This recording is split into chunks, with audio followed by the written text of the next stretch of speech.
बिस्मिल्लाहिर्रहमानिर्रहीम अस्सलामु अलैकुम वरहमतुल्लाहि वबरकातुहू। This is me Hammad Safi. नाजरीन, जब भी टेक्नोलॉजी की फील्ड में कोई एडवांसमेंट आती है या इंफॉर्मेशन टेक्नोलॉजी की फील्ड में कोई रेवोल्यूशन आता है तो यकीनन पूरी दुनिया भर में लोग उसका इंतज़ार करते हैं, क्योंकि टेक्नोलॉजी की फील्ड में किसी एडवांसमेंट से मुराद पूरी दुनिया में कोई नई तब्दीली आना, एक ऐसी नई चीज़ लॉन्च होना जो हमारी डेली लाइफ को हमेशा हमेशा के लिए चेंज कर देगा। जिस तरीके से आपने नोट किया होगा कि पहले पर्सनल डेस्कटॉप्स जो है वो लॉन्च हुए, फिर उसके बाद उसको कन्वर्ट किया गया लैपटॉप्स में। लैपटॉप्स के बाद उसको और भी ज़्यादा पोर्टेबल बनाने के लिए मोबाइल फ़ोन्स लॉन्च कर दिए गए, और उससे भी ज़्यादा उसको पोर्टेबल बनाने के लिए स्मार्ट वॉचेस लॉन्च कर दिए गए। तो इसी तरीके से डेली बेसिस पर हम टेक्नोलॉजी की फील्ड में नई नई रेवोल्यूशंस देखते हैं, नई नई एडवांसमेंट देखते हैं। और अभी रिसेंटली आप सबको पता होगा कि फेसबुक ने अपना नेम टैग चेंज करके मेटा रख दिया, अपनी कंपनी का नाम। And they said that do not call us Facebook anymore, call us Meta. और इसी सिलसिले में वो मेटावर्स भी लॉन्च करने जा रहे हैं। They are saying that by 2030 they will be able to launch metaverse. अब मेटावर्स क्या चीज़ है और ये किस तरीके से हमारी डेली लाइफ को अफेक्ट करेगा, हमारी एजुकेशन को, हमारी हेल्थ को, हमारी बिजनेस एक्टिविटीज़ को, हमारी ट्रेड को, हमारी एंटरटेनमेंट को, हमारी ट्रैवल एंड टूरिज्म को, इन तमाम चीज़ों को मेटावर्स या वीआर का जो वर्ल्ड होगा ये किस तरीके से चेंज करेगा। और इसी टॉपिक पर डिस्कशन करने के लिए आज हमारे साथ शुएब साहब मौजूद हैं, who is an IT professionalist. अस्सलाम वालेकुम सर। जी वालेकुम सलाम। कैसे हैं, ठीक है आप? अल्हम्दुलिल्लाह। सर, सबसे पहले तो मेरा सवाल यही होगा आपसे कि ये मेटावर्स है क्या चीज़? मेटावर्स एक प्रोजेक्ट है फेसबुक का, और वो उसके ऊपर काफ़ी अरसे से काम कर रहे थे। और पहले आपने देखा होगा कि फेसबुक एक सोशल शेयरिंग प्लेटफॉर्म है, एग्जैक्टली, जिसमें मुख्तलिफ लोग आते हैं और अपने व्यूज़, कमेंट्स, अपनी वीडियोज़ शेयर करते हैं। लेकिन अपने रियल टाइम जो है ना वो कोई एहसासात जो हैं, अपने जज्बात जो हैं, या रियल टाइम फीलिंग नहीं ले सकते फेसबुक से, एक्सपीरियंस। तो फेसबुक चाहता है कि इनको लोगों को कोई ऐसी चीज़ दी जाए कि जो सोशल शेयरिंग वो एक उनकी रियल वैल्यू बन जाए। अच्छा। उनके लिए एक ऐसी रियलिटी बना दी जाए कि जो जहां मर्जी बैठा है वो एक ऐसा चैट रूम ज्वाइन करता है जिसमें सिर्फ वो चैट या टेक्स्ट नहीं कर रहा, वो फिजिकली वहां मौजूद फील करे खुद को। बिल्कुल। तो इसके ऊपर उन्होंने एक वर्चुअल रियलिटी के ऊपर एक बेस करता हुआ पूरा प्लेटफॉर्म डेवलप किया है, and that is called metaverse. और मेटावर्स लॉन्च हो चुका है अर्ली वर्जन में। अच्छा। और इसके लिए मेटावर्स के लिए कंटेंट्स चाहिए, प्रोग्राम्स चाहिए, सॉफ्टवेयर चाहिए। जैसे एक यूनिवर्स होती है, यूनिवर्स है, तो उसमें मुख्तलिफ जो है ना आपको कंपोनेंट्स मिलते हैं। जैसे आपको प्लैनेट्स मिलेंगे, स्टार्स मिलेंगे, जो है एस्टेरॉइड्स मिलेंगे। इसी तरह मेटावर्स के भी मुख्तलिफ कंपोनेंट्स हैं, मुख्तलिफ एस्पेक्ट्स हैं। यानी उसको टेक्नोलॉजी तो है, लेकिन उसमें उसका इस्तेमाल कैसे होगा। कुछ लोग एजुकेशनल काम कर रहे हैं, अब लोग उसके ऊपर डेवलप करेंगे एप्लीकेशंस। बिल्कुल। और एप्लीकेशंस चूँकि डिजिटल एसेट्स हैं मेटावर्स में, वहाँ आप अपनी कॉलोनी बना सकते हैं, शहर बना सकते हैं, मुल्क बना सकते हैं। Anything you can imagine metaverse में बन जाएगी। अच्छा, अब ये वीआर है क्या, एक्चुअली वीआर चाहिए क्यों और इसकी ज़रूरत क्या है, ये क्यों ज़िंदगी को बदलेगी? जी देखिए, रियलिटी क्या होती है जो हम आंखों से देखते हैं, वो रियलिटी है। जी, कोई भी चीज़ जो हमारी आंखें देखती हैं वो उसको रियल समझती हैं, चाहे वो रियल ना भी हो। जैसे हम मूवी देखते हैं तो हर बंदे को पता है कि ये कैरेक्टर बनाए गए फेक है, रियल नहीं है। इसके बावजूद लोग बैठे इमोशन भी ले रहे होते हैं, हंस भी रहे होते हैं, रो भी रहे होते हैं। एग्जैक्टली। उनकी आईज उनको जो रियलिटी बना के दिखा रही हैं, उसकी रियलिटी में वो एब्जॉर्ब हो जाते हैं। अच्छा, अब यही वाली एक नई टेक्नोलॉजी जब समझे कि हम तो बड़े अरसे से वीआर का इंतज़ार कर रहे हैं कि ये कब इस पब्लिक लेवल पे पहुंचेगी, कब इस लेवल पे पहुंचेगी कि आम यूज़र इसको इससे फ़ायदा उठा सके, इसके साथ इंगेज हो सके। तो पहले तो सिर्फ रिसर्च कंपनियाँ ही कर रही हैं जी। अच्छा, अब इसमें क्या होता है कि हम लोग अपनी एक ऐसी रियलिटी बना लेते हैं जो हमारी सिर्फ आंखों के आगे ही है। अच्छा। अभी जैसे आपने डेस्कटॉप का जिक्र किया, लैपटॉप का जिक्र किया, उसके बाद पाम टॉप का हम सुनते थे 2000 में जब हमने स्टार्ट किया। तो अभी मोबाइल आ गए हैं, मोबाइल पे वो mobile is a palm top के वो किसी कहीं भी आप लेके जा सकते हैं।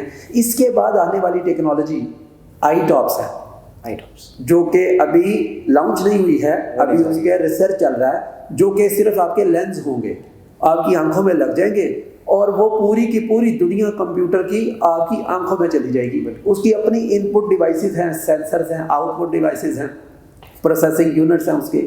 इसी तरह आई टॉप के बाद एक जीन टॉप आ रहा है, जीन टॉप उसके लिए भी जो है ना वो दुनिया तैयार हो जाए। जीन टॉप क्या है कि जैसे ये डिवाइसेस आपके जीन्स में एम्बेड कर दी जाएंगी। अच्छा। और उनके अंदर इतने सेंसर्स होंगे कि जो आपको रियल टाइम में, यानी किसी भी जगह पे आपने ट्रैवल करना है वर्चुअली, तो आपको कुछ करने की जरूरत नहीं, you just think and you are converted there. मतलब 6th सेंस टेक्नोलॉजी जो MIT कहा करती थी वो लॉन्च होने जा रही है। जी, ये फ्यूचर अब मुझे नहीं पता कि ये अगले 10 साल में होगा या अगले 20 साल में होगा, लेकिन ये होने वाला है।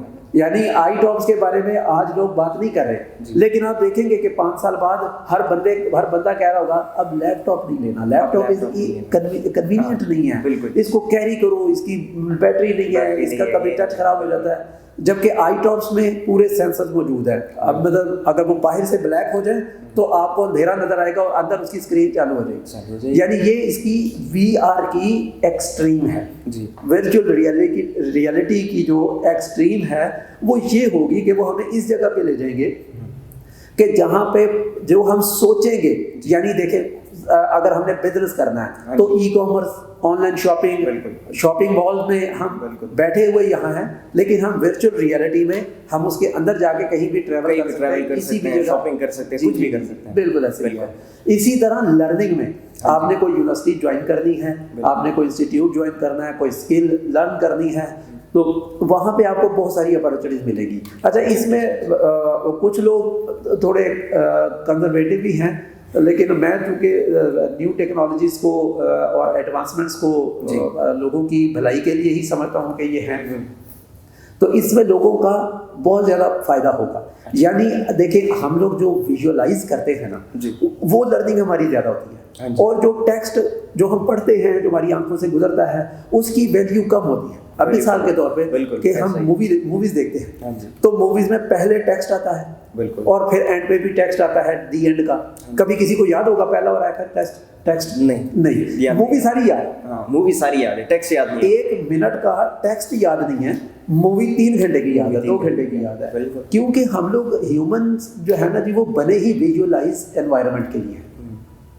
इसीलिए अगर ये वर्चुअल रियलिटी में हम किसी को पढ़ाते हैं, जैसे मैं बताता हूँ आपको कि जी ये हेलीकॉप्टर ये होता है, चॉपर ये होता है, इसको मैं आपको जूम करके दिखा देता हूँ कि इसके अंदर ये मोटर लगी हुई है, ये इसका एयर फ्लो होता है, ये इसका हैंडल है, इस एयर फ्लो को कंट्रोल करना है, जिस एयर फ्लो को ऐसे फील करें जैसे आप खुद एयर फ्लो में जैसे उड़ रहे हैं। तो जब आप अंदर VR में ट्रेनिंग कर लेते हैं और जब आप उसके बाहर आएंगे तो आपका ब्रेन बिल्कुल रेडी है रियल चॉपर उड़ाने के लिए, रियल हेलीकॉप्टर उड़ाने के लिए। यानी वो ये इतना इफेक्टिव होगा कि आप मेटावर्स के अंदर या वर्चुअल रियलिटी के अंदर जो एक्टिविटी आप करते हो, तो आप इस काबिल होगे कि आप रियल लाइफ में भी उस एक्टिविटी को कर पाओगे। 100%। इसकी बहुत सारी रियल लाइफ एग्जांपल्स हैं ऑलरेडी। आप नेट पे सर्च करें गूगल पे कि कई दफ़ा ऐसे हुआ है कि जहाज़ उड़ रहा है तो पायलट को हार्ट अटैक हो गया या पायलट बेहोश हो गया, तो पीछे किसी बच्चे ने आके तो जहाज़ को लैंड कराया, उसको कंट्रोल किया, क्योंकि उसने सिमुलेटर में वो जहाज़ चलाए हुए हैं। तो ये बिल्कुल ऐसे ही है कि ट्रेन द ब्रेन एक्टिविटी है ये, और इसमें लर्निंग जो है ना वो बड़ी कॉस्ट इफेक्टिव हो जाएगी, अच्छा, बड़ी इजी हो जाएगी, कन्वीनियंट हो जाएगी। फिर दूसरा कि वाई री इन्वेंट द व्हील, हम अक्सर कहते हैं कि दोबारा से किसी चीज़ के लिए कोशिश ना करें, जो ऑलरेडी हो चुका है काम आगे से स्टार्ट करें। तो इसमें जो ऑलरेडी एडवांसमेंट्स मौजूद हैं जी, लोग आएंगे उन्हीं में शेयरिंग करेंगे अपनी, वो मॉड्यूलर टेक्नोलॉजीज हैं। तो VR का सबसे बड़ा फ़ायदा एजुकेशन में मैं समझता हूँ होगा कि लोगों को लर्निंग के नए मौके मिलेंगे। अच्छा, लर्निंग के यानी नए मेथड्स आ सकते हैं इसके? ऑफ कोर्स आएंगे, क्योंकि विजुअलाइज्ड लर्निंग जो है ना, हाँ जी, वो ऑथेंटिक लर्निंग है। किसी बच्चे को ये बताएं कि शिप क्या होती है और वो शिप के बारे में पढ़े जी, और किसी बच्चे को दिखाएं कि देखो ये शिप है, ये देखो ये ऐसे चलती है, आ जाओ इसकी अंदर सैर करते हैं। अब वो बच्चे को हम लेके जा रहे हैं, जब उसका पूरा एक्सपीरियंस हो जाएगा तो टेक्स्ट बुक वाले बच्चे नहीं बता सकेंगे उसके फिगर एंड फैक्ट्स, जबकि इन्होंने उसको फील भी किया है। यानी अच्छा, दूसरा ये कि एजुकेशन के आगे, हाँ जी, आप देखें ट्रैवल एंड टूरिज्म वाले जी VR से बड़ा फायदा होता है, क्योंकि जो आप वहाँ VR में देखते हैं वो आपकी मेमोरीज बन जाती हैं, और ब्रेन कुछ अरसे बाद जो है ना वो VR को भूल जाएगा, लेकिन मेमोरीज को याद रखेगा कि हाँ मैंने एक विजनरी पैराडाइज देखी थी और मैंने उसको बड़ा लाइक किया था, हाँ ये दुनिया भी ऐसी ही होनी चाहिए थी।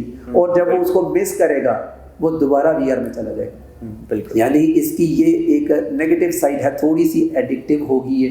अच्छा। VR का जो मॉडल है वो इतना फैसिनेटिंग है, इतना फैसिनेटिंग है, एडिक्टिव तो होगी कि ये एडिक्टिव भी होगी और लोगों को इस तरह इंगेज कर देगी कि आपको फिर लोग इधर उधर घूमते हुए नजर नहीं आएंगे। बिल्कुल। ट्रैफिक सब जगह कम, फैसिनेटिंग इतनी होगी, ये इतनी फैसिनेटिंग है, इसमें इतनी अपॉर्चुनिटीज क्रिएट होगी लोगों के लिए कि लोग अपने बिजनेसेस स्टार्ट कर सकते हैं। अच्छा। और मतलब ये इतनी अडॉप्टिव होगी, लोग इसको इतना अडॉप्ट कर पाएंगे। यही सिर्फ जो ना अडॉप्शन के लिए ही बस वो कोशिश कर रहे हैं इस वक्त। अच्छा। यानी जब तक कोई चीज़ प्रॉफिटेबल नहीं होती, कन्वीनियंट नहीं होती, तो लोग उसके ऊपर उसको अडॉप्ट नहीं करते। अभी जो मेटावर्स का जो करंट सिनेरियो है, इस पे अभी जो है ना तकरीबन कोई 700,000 डेवलपर्स काम कर रहे हैं। 700,000? जी। और उन डेवलपर्स का काम ही ये है कि वो मुख्तलिफ एस्पेक्ट्स ऑफ लाइफ रिफ्लेक्ट करवा रहे हैं। अच्छा। यानी जैसे हमारी रियल लाइफ है, इसी को वर्चुअल में बनाएंगे ये पूरे का पूरा। बिल्कुल। फिर अगर आप जो ऑफिसेज रियल होंगे ना, वो उसके साथ एम्बेड हो जाएंगे वर्चुअल रियलिटी वाले के साथ। बिल्कुल। मतलब कोई मॉल इधर बना हुआ तो वो वर्चुअल मॉल भी हो जाएगा और वो इसके साथ इंगेज हो जाएगा। और फिर जो VR में बंदा उधर जा रहा है उसको वहाँ के फिजिकल भी नजर आनी शुरू हो जाएंगी चीज़। बिल्कुल ठीक। कि वो यहाँ पे ये बंदा चल रहे हैं, ये हो रहा है, ये शॉपिंग हो रही है, आप किसी भी चीज़ को आप बाय कर सकते हैं, वो आपको डिलीवर हो जाएगी। तो और आप देखेंगे ना, अगर तो ये पिछले साल में कोरोना ने जो लोगों के असर किया है लोगों के ऊपर, कि लोगों को इस चीज़ के लिए फोर्स किया है कि घर बैठे काम करें, डिस्टेंस में रहें और अपने काम को मुख्तसर करें और जितना हो सके उसको ऑटोमेट करें।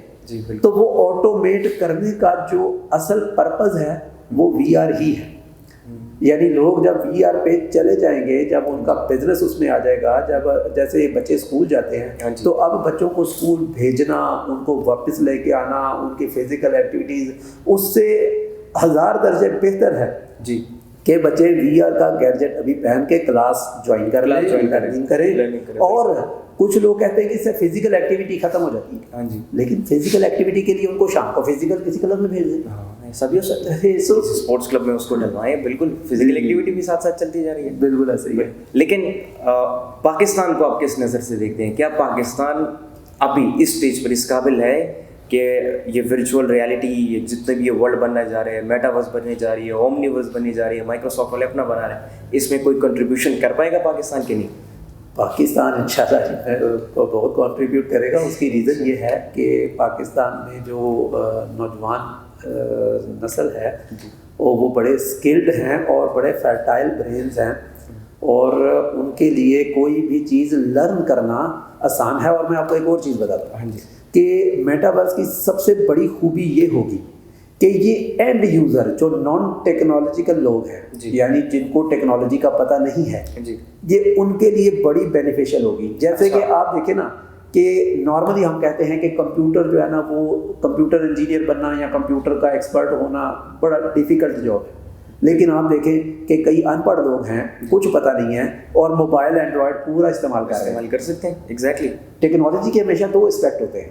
एक उसका इंजीनियरिंग पॉइंट है, अच्छा, साइंस के हवाले से है, जहाँ डेवलपमेंट्स हैं, जहाँ इनोवेशंस हैं, जहाँ हार्डवेयर बनने हैं, जहाँ सॉफ्टवेयर बनने हैं। बिल्कुल। दूसरा उसका यूज़र इंटरफेस है। तो यूज़र इंटरफेस वो इतना इजी, कन्वीनियंट, हैसल फ्री बनाते हैं कि उसमें आपको टेक्नोलॉजी के जो ना ट्रेनिंग के लिए ज़रूरत नहीं है। यानी अगर आपको टेक्नोलॉजी का नहीं पता, डजंट मैटर, नो प्रॉब्लम। क्यों? क्योंकि इंटरफेसेस जो होते हैं वो यूज़र फ्रेंडली ही होते हैं। तो VR तो लेकर ही सिर्फ यूज़र इंटरफेस आ रहा है। वो तो यूज़र इंटरफेस अब आपके सामने है। पहले जो आपको चीज़ देखनी पड़ी थी 10 क्लिक्स के बाद, अब आप जाके अपनी वर्चुअल अलमारी खोलेंगे तो सामने आपको नजर सामने आपके पास पूरा वर्ल्ड मौजूद है। बिल्कुल। तो पाकिस्तान, मैं समझता हूँ कि पाकिस्तान के लोग इसमें यकीनन जो है ना वो एक बहुत बड़ा पार्ट अदा कर सकते हैं। हाँ, लेकिन अगर इसके दो एस्पेक्ट हैं कि क्या हम सिर्फ अडॉप्शन का हिस्सा बनते हैं या क्या हम डेवलपमेंट का हिस्सा बनते हैं। अच्छा, अगर तो हम डेवलपमेंट का हिस्सा बनते हैं, जो कि अभी मैं देख रहा हूँ कि थोड़ा अच्छा नहीं है, मतलब उस लेवल पे नहीं है जिस लेवल पे होना चाहिए, क्योंकि रिवार्ड्स नहीं है अभी इस वक्त मेटावर्स में, रिवार्ड्स कम है, लेकिन फ्यूचर में 2-4 साल में अर्निंग शुरू हो जाएगी। बिल्कुल। तो उस सूरत में, लेकिन अडॉप्शन के हवाले से जो हम देख रहे हैं कि अभी तक ऐसे इजी और कन्वीनियंट हार्डवेयर अवेलेबल नहीं है। जैसे VR का अच्छा गैजेट जो है तो वो 50,000-60,000 से कम नहीं है, तो आम बंदे के लिए उस लेवल तक जाना इस वक्त मुश्किल है। तो पाकिस्तान में यानी जो मैसिव अडॉप्शन होगी वो कॉस्ट इफेक्टिव तरीकों से हो सकती है। अच्छा। यानी अभी मैंने देखे हैं 2-4 मॉडल VR के जो बना रहे हैं और उनमें काफ़ी सारे सेंसर्स भी लगे हुए हैं। बिल्कुल ठीक। तो वो जो है ना बड़ी अफोर्डेबल प्राइस पे आ जाएंगे 1-2 साल में। उसके बाद फिर जो है ना अडॉप्शन ईजी हो जाएगी। अच्छा। लेकिन मैं समझता हूँ, एक सजेशन जो मेरी है और जो मेरी ख्वाहिश है कि हम लोग उसकी डेवलपमेंट का हिस्सा बने। डेवलपमेंट, यही मैं पूछना चाह रहा था कि इसकी डेवलपमेंट में हम कैसे अपना हिस्सा डाल सकते हैं? इसमें हिस्सा डाल सकते हैं ना जी, कि इसके हम ऐसा क्या करना चाहिए ऐसे हमारे नौजवानों को? देखिए, डेवलपर का होता ही है कि हम लोग मेटावर्स की समझे कि हमने हमारे पास एक एरिया, एक डोमेन आ जाती है, कोई मेंबरशिप हमारे पास आ जाती है, हम उसका एक एरिया लेते हैं, उसको अपनी पूरी जैसे वर्चुअल पाकिस्तान बनाते हैं। और पाकिस्तान की जो है ना, जिसने टूरिज़्म के हवाले से करना है, जिसने बिजनेस के हवाले से करना है, जिसने एजुकेशन के हवाले से करना है, जिसने कल्चर के हवाले से करना है, रिलीजन के हवाले से करना है, स्पोर्ट्स के हवाले से करना है, यानी ये मुख्तलिफ सेगमेंट्स बनने चाहिए जो लोग पूरे के पूरे एक फील्ड को पकड़ें और उसको बेहतरीन तरीके से डेमोन्स्ट्रेशन कर दें VR। बिल्कुल। जो चीज़ बेहतरीन डेमोन्स्ट्रेटिव हो जाएगी वो प्रोडक्टिव हो जाएगी, अडॉप्टिव हो जाएगी और रेवेन्यू भी जनरेट करेगी। बिल्कुल। और इसके लिए चूँकि ये डेवलपमेंट थोड़ी स्केल के ऊपर होती है, मैसिव स्केल के ऊपर होती है, इसलिए एक डेवलपर के लिए ज़रा मुश्किल होता है, तो टीम ऑफ डेवलपर्स चाहिए होती है। अब यहाँ पे टीम ऑफ डेवलपर इकट्ठे नहीं होते, यानी मुख्तलिफ डेवलपर इकट्ठे नहीं होते, वो इंडिविजुअल काम कर रहे थे। तो यहाँ पे कम्युनिटीज़ को प्रमोट करना चाहिए, या कोई ऐसे इंस्टीट्यूट लेवल पे जैसे हम कर रहे हैं कि इंस्टीट्यूट लेवल पे हम लोगों को अवेयर करा रहे हैं कि the importance of metaverse and not only metaverse, the importance of multiverse. So multiverse is based on different companies and we can be one of them. We can be one of them definitely. Yes. और multiverse के जो factors हैं, हम उनको develop कैसे करते हैं, उनको इवन के उसमें कुछ टेक्नोलॉजीज़ हैं, आपको पता है कि ये ऑगमेंटेड रियलिटी, वर्चुअल रियलिटी और मशीन लर्निंग के ऊपर चलता है। तो उसमें हम कुछ ब्लॉकचेन को भी इनिशिएट कर रहे हैं। हम लोगों को इनवाइट कर रहे हैं कि जो डेवलपर्स ब्लॉकचेन की ट्रेनिंग लेना चाहते हैं, हम उन्हें ब्लॉकचेन की बेसिक ट्रेनिंग भी दें, उन्हें मशीन लर्निंग भी सिखाएंगे, उन्हें आर्टिफिशियल इंटेलिजेंस के रोड मैप्स भी देंगे। और ये जो लोग हमारे पास स्टूडेंट्स हैं या जो लोग हमसे सीख के जा रहे हैं, इनकी हम कम्युनिटीज़ बनाएंगे। फिर इनमें कम्युनिटी रिवार्ड सिस्टम है जी। उस रिवार्ड्स के लिए फिर हम लोग जो है ना वो प्रोजेक्ट शुरू करेंगे। और कम्युनिटी डेवलपमेंट प्रोग्राम जैसे चलते हैं ना, जैसे एक लाइनेक्स की एक कम्युनिटी है, तो लाइनेक्स पेड भी मिलता है, एक ऑपरेटिंग सिस्टम है, और लाइनेक्स का और जो है ना वो फ्री सिस्टम भी है, जैसे उसे कहते हैं कि ओपन सोर्स सिस्टम है। तो हम लोग ओपन सोर्स कम्युनिटीज़ को इंगेज कर सकते हैं। बिल्कुल। और कम्युनिटी डेवलपमेंट, इस वक्त कम्युनिटी डेवलपमेंट ही उसका हल है। उसके सेमिनार्स होने चाहिए, वर्कशॉप्स होने चाहिए, जो लोग इसके बारे में जानते हैं वो अपना नॉलेज दूसरों को डिलीवर करें एज अ सोशल रिस्पॉन्सिबिलिटी। और जितने ज़्यादा लोग देखें, एक बात याद रखें कि जितने ज़्यादा लोग इसके बारे में जानेंगे, इसकी सक्सेस उतनी ही ज़्यादा है। और ये सक्सेस फेसबुक की नहीं है जी, ये सक्सेस मेटावर्स की जो सक्सेस है वो डेफिनेट है। यानी ऐसा आप सोचे भी नहीं कि हो सकता है ये फ्लॉप, ऐसा नहीं होगा डेफिनेट। मतलब ये आप खुद सोचे ना कि एक बच्चा टीवी पे कार्टून देख रहा है और मैं उस बच्चे को कहता हूँ अच्छा ये VR पहनो और कार्टून्स के अंदर चले जाओ, तो वो कैसे कहेगा नहीं? एग्जैक्टली, बिल्कुल। एक बच्चा जो टेक्स्ट बुक पढ़ रहा है, मैं उसे कहता हूँ देखो मैं तुम्हें विजुअलाइज कराता हूँ, आ जाओ मैं दिखाता हूँ कि बिल्कुल मशीन कैसे बनती है, सही बात। मैकेनिकल कैसे बनते हैं, रोबोट्स कैसे बनते हैं, आ जाओ मैं दिखाता हूँ, मैं विजुअल उसे जाके दिखा देता हूँ। बिल्कुल वो कैसे कहेगा नहीं। बिल्कुल एक जो औरत है वो कोई खाना पकाना सीखना चाहती है, मैं कहता हूँ पढ़ने से ज़्यादा बेहतर क्या है, आ जाओ मैं तुम्हें बताता हूँ, चलो VR की क्लास हमारी ज्वाइन करो, लाइव देखो कैसे लाइव देखो कैसे पकाते हैं। बिल्कुल और फील करो कि Exactly. उसकी खुशबू फील करो, उसका Exactly, उसकी हीट बिल्कुल। फील करो, उसको पकाने का तरीका फील करो। Exactly. तो ये इसको रोक नहीं सकते, बिल्कुल हम इसका हिस्सा बन सकते हैं। हम इसको इवन सऊदी अरेबिया ने जी। एक मेटावर्स में एक पूरा प्रोजेक्ट शुरू किया है, अच्छा। जिसमें वो पूरा मक्का और मदीने का पूरा मॉडल बना रहे हैं। अच्छा और अगर आपने हरमैन शरीफैन का विजिट करना है, सिर्फ विजिट करना है जी, उम्रा तो वहीं होगा, हज तो वहीं होगा, वो तो एक फर्ज है। वो तो लेकिन इसके सिर्फ अलावा visit करना। अगर आपने विजिट करना है, वो फील लेनी है, जी। तो आप VR में जाके उसे देख सकते हैं। तो आप खुद सोचें कि कितने सारे लोग हैं, मतलब हज तो एक ही दफ़ा फर्ज है ना, हाँ जी आपने हज कर दिया, लेकिन अल्लाह के घर का दीदार की हसरत है।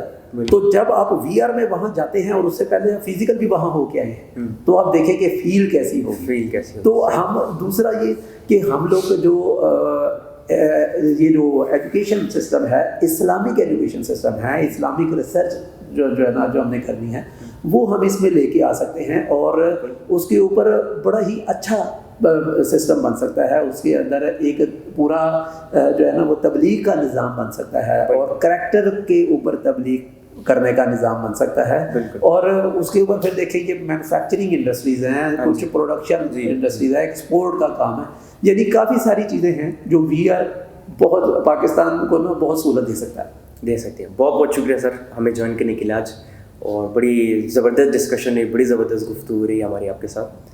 तो नाजरीन एंड में मैं यही कहना चाहूँगा कि डेफिनेटली मल्टीवर्स और या मेटावर्स ओमनीवर्स जितने भी हैं, वर्चुअल रियलिटी का वर्ल्ड जो है, इसकी सक्सेस जिस तरह सर ने कहा डेफिनेट है, ये लास्ट मंथ जो है कामयाब होगा, वो पूरी दुनिया में बहुत ज़्यादा फैलेगा इसका।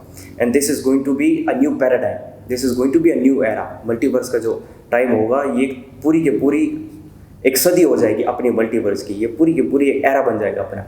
तो ये थी हमारी छोटी सी डिस्कशन मेटावर्स के ऊपर, और इसके क्या बेनिफिट्स हो सकते हैं हमारे लिए, और पाकिस्तान जो है वो किस तरीके से अपना हिस्सा डाल सकता है मेटावर्स की डेवलपमेंट में और इसकी अडॉप्शन में। नाज़रीन मेटावर्स के ऊपर हमारी डिस्कशन यहीं पे एंड नहीं होती, बल्कि हम इसके मज़ीद एपिसोड्स भी ला रहे हैं, और उन्हीं एपिसोड्स में सर के साथ बातचीत होगी हमारी मेटावर्स के ऊपर। लेकिन अब कोशिश ये करें कि इसमें प्रैक्टिकल भी हम ले आएँ, और सिर्फ मेटावर्स पे नहीं बल्कि बाकी की जितनी भी टेक्नोलॉजिकल एडवांसमेंट्स होगी उन सब के ऊपर भी इंशाल्लाह ताला हम बात करेंगे।